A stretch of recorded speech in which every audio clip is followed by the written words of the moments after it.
안녕하세요. 올해 33살로 결혼 3년 차에 맞벌이 하고 있는 평범한 주부입니다. 시어머니 이야기를 해보려고 이렇게 사연을 적어봅니다. 저희 시어머니는 어떻게 보면 생활력이 강하시고 대단하구나 싶을 때도 있는데 어떨 때는 욕심이 너무 과하다 싶을 때도 있는 사람입니다. 손해는 곧 죽어도 안 보시는 분이시지요. 결혼 준비하던 때 약간의 마찰이 생겨서 결혼 이후에는 얼마간 시댁과 거리를 두고 지냈어요.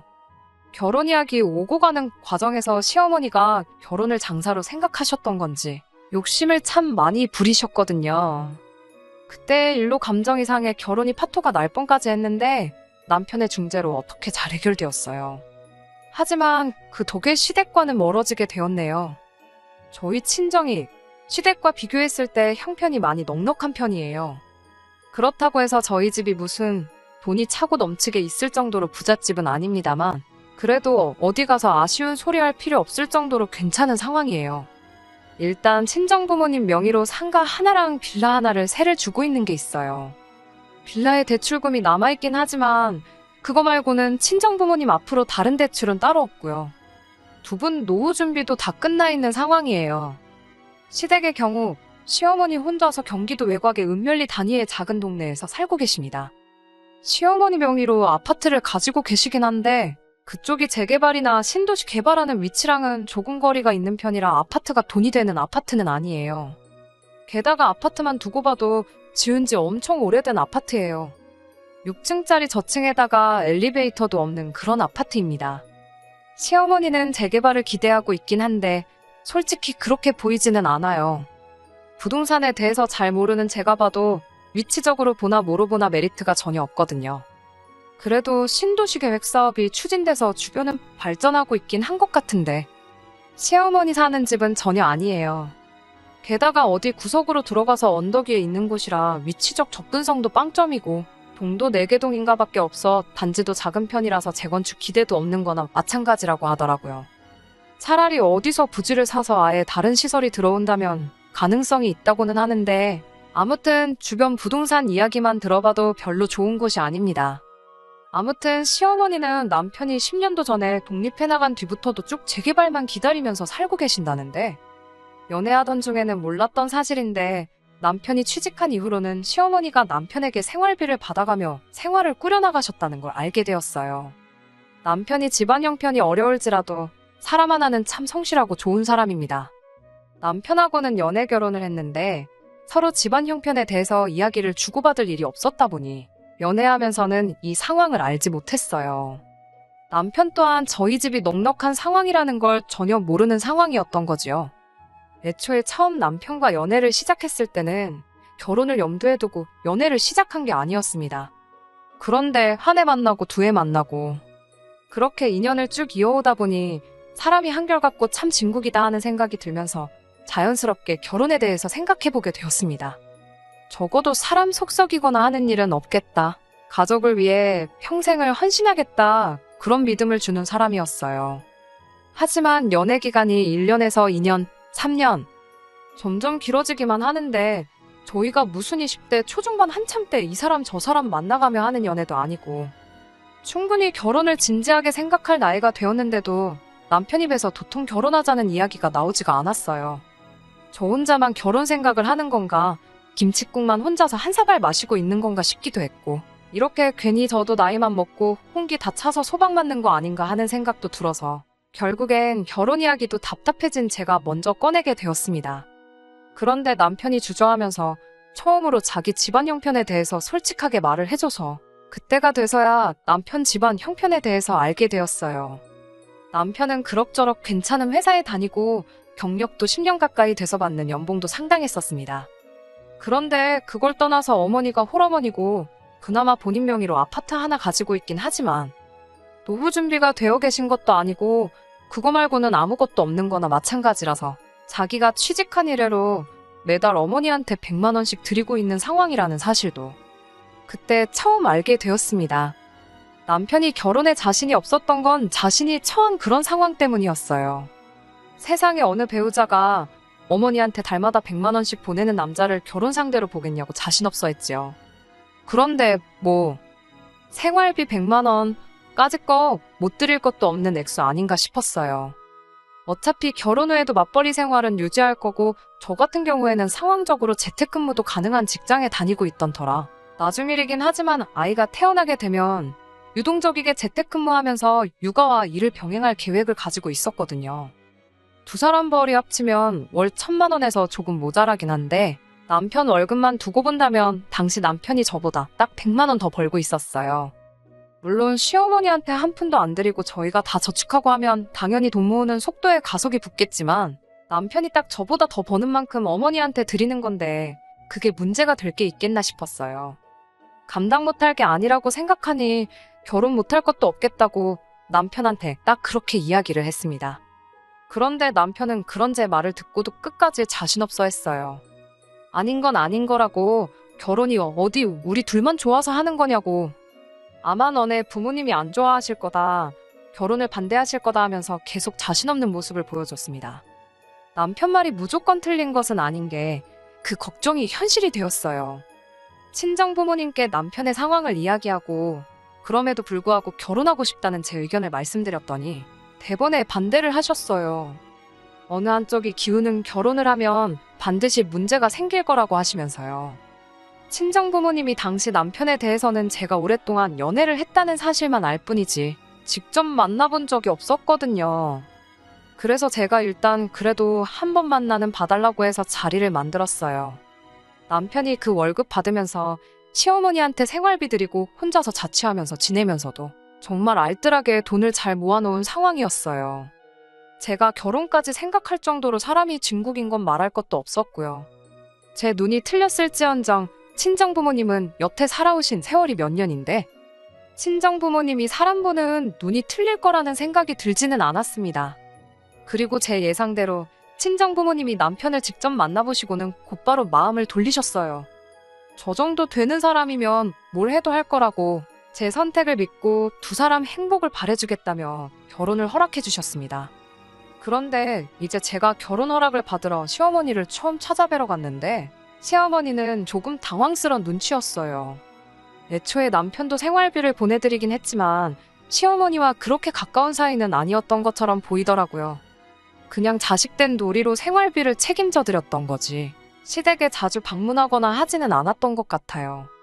그랬던 아들이 갑자기 결혼한답시고 며느리 될 사람이라며 저를 소개시키니 시어머니도 그 순간에 여러 가지 생각이 오고 갔을 수 있다고 생각합니다. 결혼 허락받으러 간 자리였는데 시어머니는 결혼해라 마라 소리보다 당장 당신이 매달 남편에게서 받고 있던 생활비 이야기를 꺼내시더라고요. 시어머니도 어느 정도 생각은 하셨던 거지요.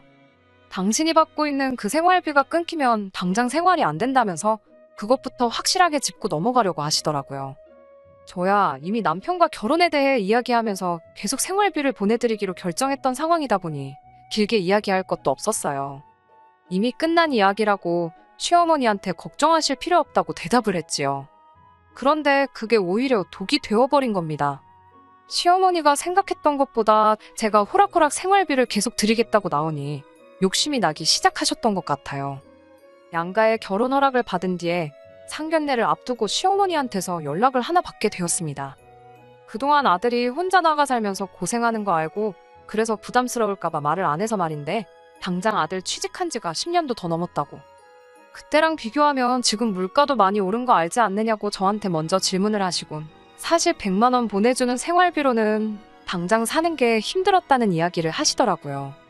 그리고 이제 결혼도 하니 이제 못해도 200만 원씩은 받는 게 좋겠다고 생활비 액수를 2배로 올려서 저한테 통보를 하셨어요. 그게 싫다면 결혼할 때 현금 해단으로 5천 정도를 해오라고 하더라고요. 일단 상의해보겠다 하고 전화를 끊긴 했는데 그걸 친정 부모님한테 말을 할 수는 없겠더라고요. 남편이 당시 돈을 잘 모아놓긴 했다지만 그거야 혼자서 자취하면서 어머니한테 생활비까지 보내드리는 상황인 걸 감안했을 때야 알뜰하게 모은 거지. 매달 100만 원씩이라도 10년이면 1억이 넘는 큰 돈이잖아요. 거기에 저도 여태껏 벌어놓은 돈을 물 쓰듯 펑펑 쓰면서 있던 것도 아니고 저도 열심히 잘 모아놓았다 보니 남편이 모아놓은 돈보다는 부족하긴 했지만 적당할 만큼의 저금은 저도 가지고 있었습니다.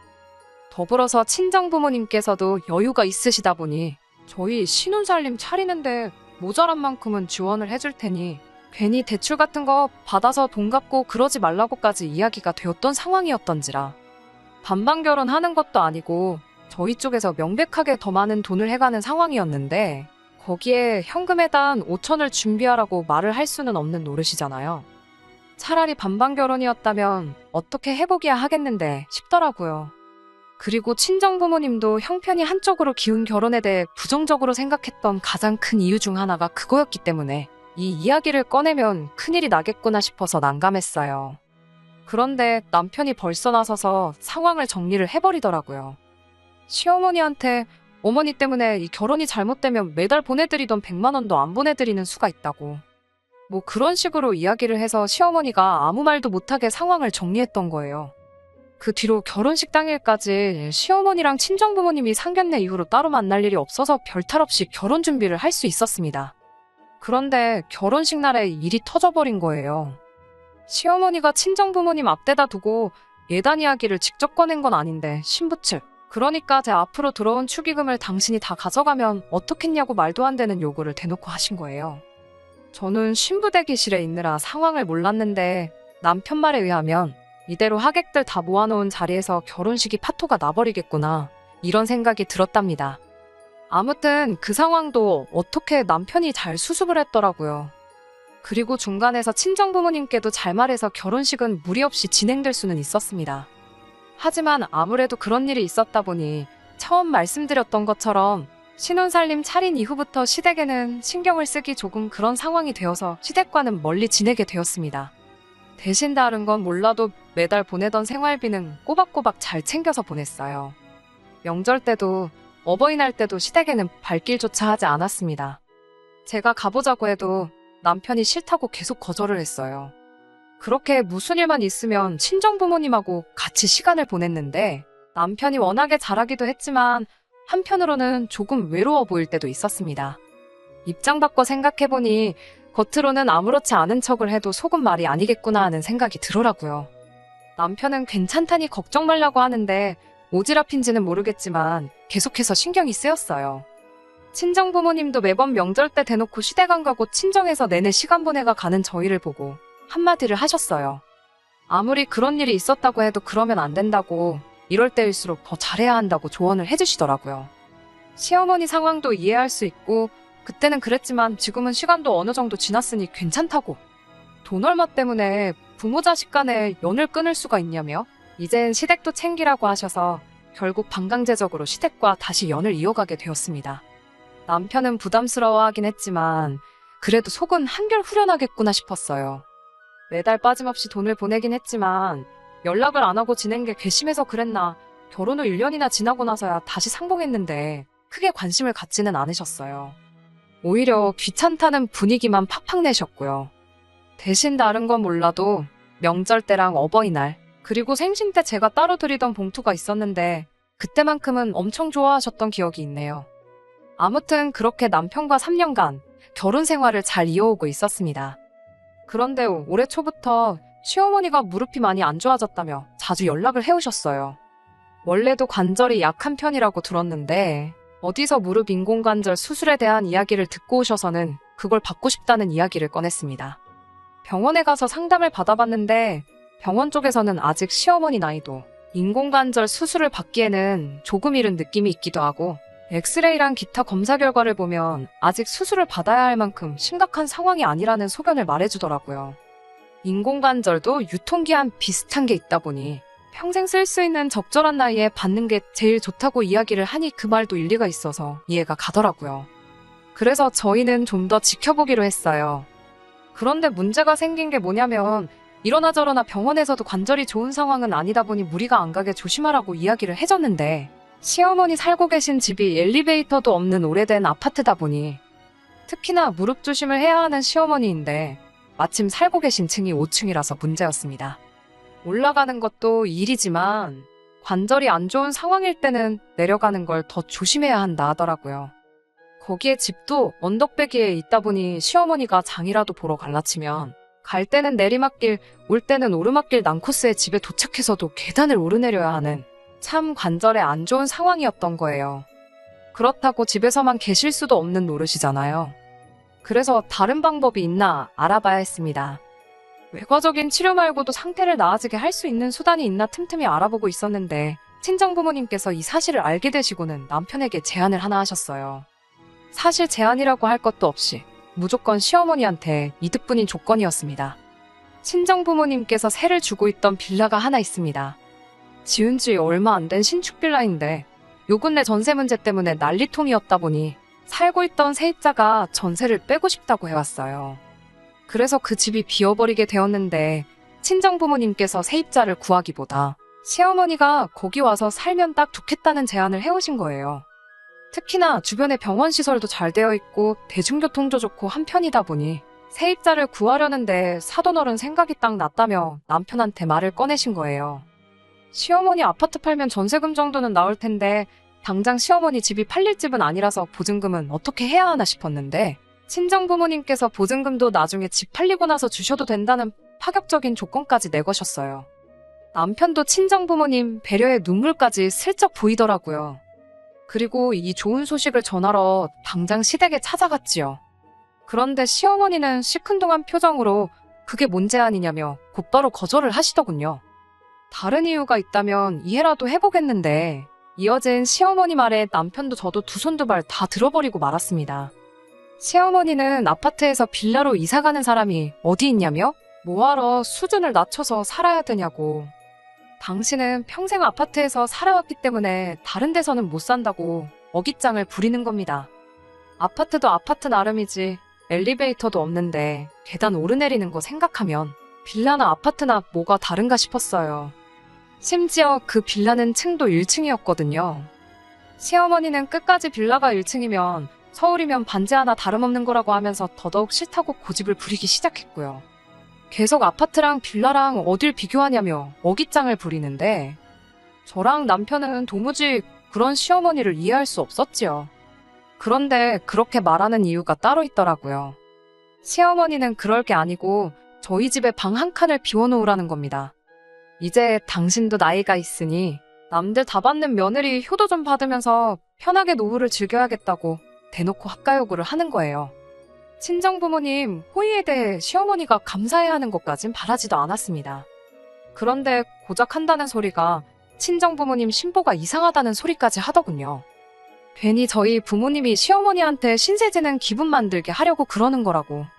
친정부모님 집에 들어가 살면 저희 부모님이 시어머니한테 갑질을 해도 세입자니까 참아야 하는 거 아니냐십니다. 그럴 게 아니고 저보고 이참에 시어머니 모시고 살면서 시어머니 어려운 줄 알고 우러러볼 줄도 알아야 한다며 합가를 하겠다고 하는 거예요. 그리고 남편한테는 그동안 처가에 눈치 보여서 어떻게 살았냐고 우리 아들 불쌍하다고 하시면서 이젠 엄마랑 같이 살자고. 그러면 시어머니 살고 있는 이 아파트 팔아서 남편 앞으로 다 물려주겠다고 하시더라고요. 시어머니는 집을 물려줄 거니 무조건 나쁜 조건이 아니라는데 이야기 듣던 남편이 시어머니를 향해서 빽 소리를 지르더라고요. 어머니는 왜 그렇게 욕심이 끝이 없냐고. 어머니가 이러시는 게 자기를 도와주는 게 아니고 내 인생을 더 힘들게 만드는 거 모르시냐며 그동안 쌓인 아쉬움과 울분을 다 뱉어버리더군요. 여태까지 자기가 매달 생활비라 보내준 돈만 다 합쳐도 어머니 살고 있는 이 집 한 채는 살 수 있었다고 이제 와서 그거 돌려받는다고 기쁠 게 뭐가 있겠냐며 싫다고 하더라고요. 시어머니는 그 상황에서도 아들이 저렇게 된 건 며느리 탓이라며 제 탓을 하시는 겁니다. 없는 집 자식이라고 돈 좀 있다고 얼마나 눈칫밥을 먹이고 살았으면 이런 소리를 하냐며 우리 아들 기죽고 사는 꼴은 못 보겠다고 당장이라도 이혼하라고 하시는데 남편이 저랑 이혼할 바에 어머니랑 연을 끊겠다고 큰 소리치고 빌라도 그냥 없던 일로 물을 테니 그러신 줄 알라 말하고 시댁에서 뛰쳐나왔습니다. 시어머니한테서 다시 연락이 온 건 그날로부터 2주가 더 지나서입니다. 저한테 다시 연락해서는 다리가 아파서 도무지 안 되겠다며 빌라로 들어가 사시겠다 하는데 남편이 전화기 뺐더니 그 빌라는 벌써 세입자 들어왔다고 물 건너갔으니 꿈깨시라고 이야기하대요. 2주 사이에 세입자가 구해진 건 아니에요. 친정부모님이 그렇게 하라고 했다고 당장 세입자 구하실 분들도 아니고요. 마침 또 전세대란에 이런저런 악재가 터져서 세입자 구하기도 시간이 좀 걸릴 것 같다 하시더라고요. 그래서 아직도 그 빌라는 빈집인 상황입니다. 남편에게 빈집인 거 알면서 말을 그렇게 하느냐 했더니 남편은 시어머니한테 앞으로 더 뭐 해드리고 싶은 마음이 없다고 딱 선을 긋더군요. 친정부모님께서는 남편에게 언제든지 마음이 바뀌거든 말해달라고 하긴 하셨는데 그래도 그 집을 영영 빈집으로 둘 수는 없으니 친한 부동산들에 연락해서 일단 전세 매물로 올려놓긴 하신 것 같더라고요. 결국 이렇게 시어머니가 남편 마음 못 돌리고 있으면 그 빌라 이야기는 없던 일이 되어버리고 말 것입니다. 시어머니 괜히 며느리한테 효도받는 욕심 부리시다가 잘 받고 있던 아들 효도가 날아가 버리게 생겼네요. 남편이 저렇게 단호한 와중에 제가 나서서 이 상황을 해결해 볼 생각은 없는 것 같아요. 애초에 그렇게 할 필요도 못 느끼겠고요. 그냥 남편이 혼자 고민해보고 어떻게 할지 마음이 정해지면 그때가 돼서 남편이 하자는 대로 할 생각입니다. 괜히 제가 오지랖 부려서 나선다고 상황이 더 나아질 것처럼 보이지는 않네요. 끝까지 들어주셔서 감사합니다. 오늘의 사연은 여기까지입니다. 구독과 좋아요, 알람 설정 부탁드리고 더 좋은 사연으로 다시 찾아뵙겠습니다. 감사합니다.